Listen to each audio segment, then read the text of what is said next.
నమస్తే.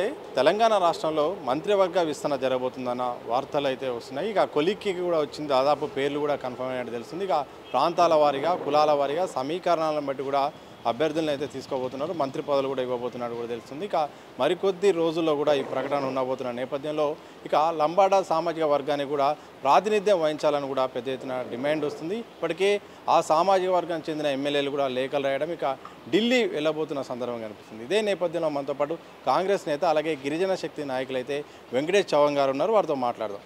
ఏం చెప్పబోతున్నారు? ఒకవైపు మరికొద్ది రోజుల్లో కూడా మంత్రివర్గ విస్తరణ ఉండబోతుంది. ఎందుకు లంబాడా సామాజిక వర్గానికి ఇవ్వాల్సిన అవసరం ఉంది? ఏం చెప్పదలుచుకున్నారు? బంజారా సమాజం కాంగ్రెస్ పార్టీకి ఏకపక్షంగా 58% ఓటేసినటువంటి కమ్యూనిటీ. ఆ రోజు చాలా ఎవరూ లేనటువంటి సందర్భంలో కాంగ్రెస్ పార్టీకి అండగా నిలబడ్డ కమ్యూనిటీ ఏదైనా ఉందంటే బంజారా కమ్యూనిటీ. ఇందిరమ్మ గారు రిజర్వేషన్ ఇచ్చిన కాడ నుంచి ఇప్పటి వరకు బంజారా సమాజం కాంగ్రెస్ పార్టీతోనే ఉన్నది. మేము కాంగ్రెస్ పార్టీతో ఇంత ప్రయాణం చేసి ఇన్ని ఓట్లేసి బంజారా సమాజం ఇంత ఏకపక్షంగా నిలబడితే సామాజిక న్యాయానికి కట్టుబడ్డ పార్టీ ఇవాళ 6 మంత్రి పదవులు ఉన్నాయి, 4 మంత్రి పదవులు ఫుల్ఫిల్ చేస్తూ అంటున్నారు. ఇచ్చే వాళ్ళని మేమేం కాదంటలేము, కానీ 6టిని ఫుల్ఫిల్ చేసి మా కమ్యూనిటీకి కూడా సామాజిక న్యాయంగా చేయాలని మేము కొత్త వాళ్లకో ఎవరికో ఇమ్మని మేము డిమాండ్. మీ కాంగ్రెస్ పార్టీలో ఉన్నటువంటి ఆ 4 బంజారా కమ్యూనిటీ ఎమ్మెల్యేలు ఉన్నారు, వారికి ఎవరికైనా ఒకరికి అవకాశం ఇవ్వండి అని మేము కోరుతా ఉన్నాం. మేము అడిగేటువంటిది గొంతెమ్మ కోరిక కాదు, అడగందే అమ్మ కూడా పెట్టదంటారు. మేము ప్రభుత్వాన్ని అడగాలనుకుంటున్నాం. మేము పార్టీలోనే ఉన్నాం, కానీ పార్టీలో ఉన్నటువంటి మాకు కూడా న్యాయం చేయాలని కోరుతా ఉన్నాం. మేమేం పెద్దగా ప్రభుత్వాన్ని వ్యతిరేకిస్తలేము. ముఖ్యమంత్రి గారితోనే మేము ప్రయాణిస్తున్నాము, ప్రభుత్వంతోనే ప్రయాణిస్తున్నాం, ప్రభుత్వంతోనే మేము అడుగుతున్నాం, వినతి చేస్తున్నాం.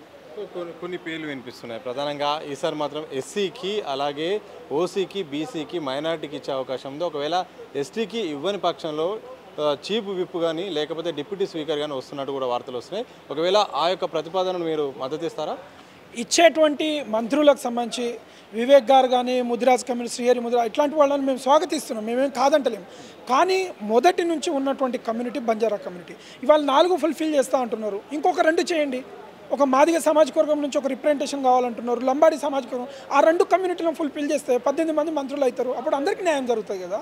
కాబట్టి మేము అనేది ఏంటంటే ప్రభుత్వము ఇబ్బంది పెట్టే విధంగా మేమేం మాట్లాడతలేము. మా హక్కు అది, మా హక్కులను మేము అడగకపోతే కుదరదు. కాబట్టి మేము ఇప్పుడు ఉన్నటువంటి 4 మంత్రులను కాదు 6 మంత్రులను ఇవ్వమని అడుగుతా ఉన్నాం. రెండోది, రేపు కేసీ వేణుగోపాల్ గారు, మీనాక్షి నటరాజన్ గారు, ఖర్గే గారు, రాహుల్ గాంధీ గారిని కూడా మేము అందరం ఒక డెలిగేట్గా బంజారా కమ్యూనిటీ పెద్దలందరం పోయి ఢిల్లీలో అడగదలుచుకున్నాం. ముఖ్యమంత్రి గారికి కూడా ఇవాళ మా ఎమ్మెల్యేలు అందరూ కలవబోతున్నారు, అసెంబ్లీ ప్రతిపాదనగా పోయి కలిసి మాట్లాడదామన్నారు. కాబట్టి మేము మా కమ్యూనిటీ హక్కులను మండల స్థాయి గ్రామ స్థాయి నుంచే వినతి పత్రాలు ఇవ్వబోతున్నాము. మా కార్యాచరణను తీవ్రతరం చేసి మాకు మంత్రి పదవి అనేది మా అస్తిత్వం, మా ఆత్మగౌరవం, మా హక్కు. కాబట్టి మేము ఖచ్చితంగా దాని మీద మా కార్యాచరణ భారీ బహిరంగంగానే రాబోయే కాలంలో బహిరంగ సభలు కూడా పెట్టి ముఖ్యమంత్రి గారిని మేము ఒత్తిడి తీసుకొచ్చానో మేము సాధించుకుంటాం. సో ఒకవేళ మంత్రివర్గ విస్తరణలో లంబాడాలకు ప్రాధాన్యత ఇవ్వడం ద్వారా ఎలాంటి సమస్యలు పరిష్కారమయ్యే అవకాశం ఉంది? మంత్రి పదవి రావడం వల్ల ఎలాంటి సమస్యలను కూడా ప్రస్తావించాల్సిన అవసరం ఉంది? ఎలాంటి కార్యక్రమాలు ఉన్నాయి? బంజారా తండాల్లో డెవలప్మెంట్ లేదండి. ఇప్పటికీ తండాలలో చాలా అస్తవ్యస్తమైన పరిస్థితి ఉన్నది.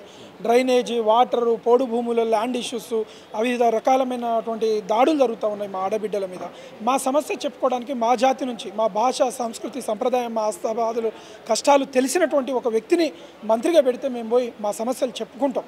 ఎందుకంటే తెలంగాణ రాష్ట్రంలో 82 నియోజకవర్గాల్లో సుమారు 30,000కు పైచిలకు ఓట్లున్న కమ్యూనిటీ, 30 లక్షల జనాభా ఉన్నటువంటి కమ్యూనిటీ ఇవాళ సంవత్సరంన్నరగా మంత్రి పదవి లేకపోవడం అనేది చాలా బాధాకరం. కాబట్టి ఖచ్చితంగా ఇప్పుడు ఇవ్వాల్సిందే. ఇప్పుడు రాకపోతే మాకు ఎప్పటికీ రాదు. ఈ ప్రభుత్వంలో మాకు న్యాయం ఉంది అని మేము అనుకుంటున్నాం, కానీ మాకు దగ్గరికి వచ్చినట్టే వస్తుంది, పోతుంది. కాబట్టి సీనియర్ నాయకులు, పార్టీ విధేయతగా ఉన్నటువంటి నాయకులకు ఇవ్వాలని మేము డిమాండ్ చేస్తున్నాం. చిన్న ఈక్వేషన్ కూడా చర్చకు వస్తుంది. ఒకటి, ఇప్పటికే విప్ ఒక పదవి కూడా ఇచ్చాము, దాంతోపాటు ఈ మధ్యనే ఈ యొక్క ఎమ్మెల్యే కోట సంబంధించిన ఎమ్మెల్సీ కూడా ఇప్పటికే నల్గొండ కూడా ఇచ్చాము. ఇక అయిపోయినది కదా, ఇంకేం వీళ్ళకి కావాలని ఒక సమస్య వచ్చినప్పుడు దానికి ఏం చెప్తారు? ఇప్పుడు విప్పుగా ఆల్రెడీ వివిధ కమ్యూనిటీస్ ఉన్నాయి. బిర్లా ఇలయ్య గారు, ఆది శ్రీనివాస్ గారు, వివిధ నాయకులు, అడ్డూరి లక్ష్మణ్ గారు, వీళ్ళందరూ ఉన్నారు. అంటే ఆయా కమ్యూనిటీలకు సంబంధించిన కూడా బీసీ రిప్రజెంటేషన్ ఉన్నారు కదా. ఇవాళ ఎమ్మెల్సీ అని అంటున్నారు, మరి అద్దంకి దయాకర్ గారికి ఎమ్మెల్సీ ఇచ్చినప్పుడు వివేక్ గారికి ఇస్తలేరా? అదే సామాజిక వర్గం నుంచి ఇస్తున్నారు కదా. మరి వివిధ రకాలైనటువంటి మంత్రులు ఉండగా ఆ కమ్యూనిటీలకు ఇచ్చినప్పుడు మాకు కష్టపడి వచ్చినటువంటి వాళ్ళు, శంకర్ నాయక్ గారు 30 ఏళ్ళు కష్టపడ్డారు. ఆయన మిర్యాల కూడా జనరల్ అయి ఉంటే ఎప్పుడో ఎమ్మెల్యే అయ్యేటువంటి వాడు. ఇప్పటికీ ఆయనకు లేట్ అయింది. అద్దంకి దయాకర్ గారికి కష్టపడి వాళ్ళందరూ టాలెంట్తో వచ్చిన వాళ్ళండి. పార్టీ విధేయతగా ఇవ్వాల్సినటువంటి అవసరం ఉన్నది. మంత్రి పదవి అనేది ఇవాళ తెలంగాణ రాష్ట్రంలో కీలకమైన మంత్రివర్గం అనేది చాలా ఇంపార్టెంట్ మాకని మేము భావిస్తా ఉన్నాం. చివరిగా చెప్పండి, పార్టీ అధిష్టానాన్ని కానీ రాష్ట్ర కమిటీ కానీ ఇప్పుడు ఎందుకంటే ఢిల్లీ కలిసిన నేపథ్యంలో కూడా ఏ అంశాన్ని స్పష్టంగా చెప్పదలుచుకున్నారు? ప్రధానంగా మీ యొక్క వాయిస్ ఏమి ఉండబోతుంది? మేము ఓట్లేసినాం కాంగ్రెస్ పార్టీకి, స్పష్టమైన ఏకపక్షంగా ఓట్లేసినాము. టీఆర్ఎస్ పార్టీ నాయకులు ఇప్పటికీ అంటున్నారు మీకు ఏం అన్యాయం చేసినా మొత్తం కాంగ్రెస్కి వేసినామండి, మీ దొరల పాలన, మీ అహంకారము, మీరే మమ్మల్ని, మీ అహంకారమే మిమ్మల్ని ఓడించింది, నిరుద్యోగ సమస్య మమ్మల్ని ఓడించింది, వివిధ రకాలైన విషయాలు చెప్పాము. కాబట్టి ఈరోజు మేము దొరల మట్టికి టీఆర్ఎస్ పార్టీతో లేము, బీజేపీ ఆర్ఎస్ఎస్ చాలా కుట్రలు చేస్తున్నా కూడా మేము వాళ్ళతో లేము, మేము ఉన్నది కాంగ్రెస్ పార్టీతో. కాబట్టి మా కాంగ్రెస్ పార్టీ ఖచ్చితంగా మంత్రి పదవి ఇవ్వాలి.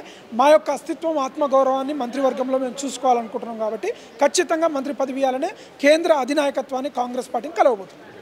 మొత్తంగా గిరిజనులు అంతా కలిసి ఒక్క తాటి మీద నిలబడ్డాం. అందరం కూడా కాంగ్రెస్ పార్టీకి ఏకపక్షంగా వేసి అధికారం వచ్చేలాగా కూడా ప్రయత్నం చేస్తున్నాం. ఇప్పటికైనా మా యొక్క సామాజిక వర్గాన్ని గుర్తించి మంత్రి పదవి విస్తరణలో భాగంగా ఒక లంబాడా సామాజిక వర్గానికి చెందిన ఒక వ్యక్తికైతే మంత్రి పదవి ఇవ్వడం ద్వారా కూడా మా యొక్క జాతికి కూడా న్యాయం చేసిన అవకాశం ఉంటుంది. తప్పకుండా ఆ రకమైన ప్రయత్నాలు కూడా జరగాలని కూడా వెంకటేష్ చౌహాన్ చెప్పిన సందర్భం చూసి గణపతి వంశీతో సతీష్ దిశ టీవీ, హైదరాబాద్.